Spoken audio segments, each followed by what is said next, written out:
वहीं यूपी सरकार के गन्ना मंत्री सुरेश राणा ने भी सपा राष्ट्रीय अध्यक्ष अखिलेश यादव पर बड़ा हमला बोला। उन्होंने कहा कि कुछ लोग सरकारी आवास को खाली करते समय उसकी टोटी भी उखाड़ कर ले जाते हैं, जबकि सीएम योगी और पीएम मोदी घर घर इसी टोटी के जरिए पीने का पानी पहुंचाने का काम कर रहे हैं। लेकिन कुछ लोग ऐसे हैं जो अपना घर भी खाली करते हैं तो टोटी तोड़ लेते हैं, घर की टोटी तोड़ लेते हैं। तोड़ी कि नहीं तोड़ी? तोड़ी थी कि नहीं तोड़ी थी? और ये योगी मोदी ऐसे हैं, इन्होंने कहा टोटी तोड़नी नहीं है, गांव के गरीब को टोटी के साथ जोड़ना है, घर घर टंकी से पानी पहुंचाना है। और बसपा सुप्रीमो मायावती ने ट्वीट कर अपने विरोधियों भाजपा, सपा, कांग्रेस पर निशाना साधते हुए कहा है कि इनकी ओर से चुनावी वादों की झड़ी लगाई जा रही है।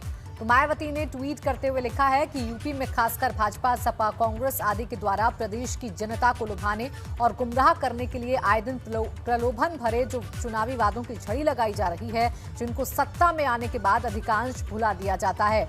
अभी तक का इनका यही इतिहास रहा है, जनता इनसे सतर्क रहे।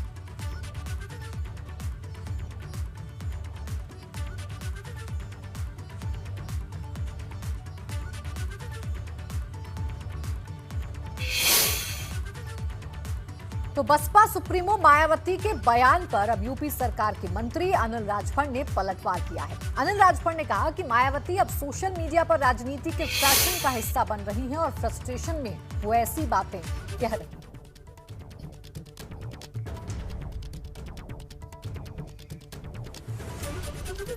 देखिए, मायावती ने हमला बोला तो अब उस पर पलटवार भी किया गया है बीजेपी की तरफ से। कैबिनेट मंत्री अनिल राजभर जी हैं, सीधे उनसे बात करेंगे। सर, चुनावी मौसम है, तमाम तरह के बयान भी आ रहे हैं। मायावती ने एक ट्वीट किया है, बसपा सुप्रीमो है, और उन्होंने कहा है कि इस समय भाजपा, सपा, कांग्रेस सब प्रलोभन दे रहे हैं तमाम तरह का, लेकिन लोग जो है वो भ्रमित ना हो। उनका कहना है कि जब सरकार में रहे तब कुछ किया नहीं और अब वादे कर रहे हैं। देखिए, उत्तर प्रदेश की सम्मानित जनता ने 4 बार मौका दिया है मायावती जी को। उनके बारे में जानने के लिए प्रदेश की जनता के पास कुछ बचा नहीं है, और इस बात को बहुत अच्छी तरीके से वो जानती हैं। इसीलिए जो आज एक सोशल मीडिया पर राजनीति का एक फैशन चल पड़ा है, उसका वो हिस्सा बन रही है। कभी धरातल पर तो जाना नहीं है, कभी जनता के बीच में तो जाना नहीं है।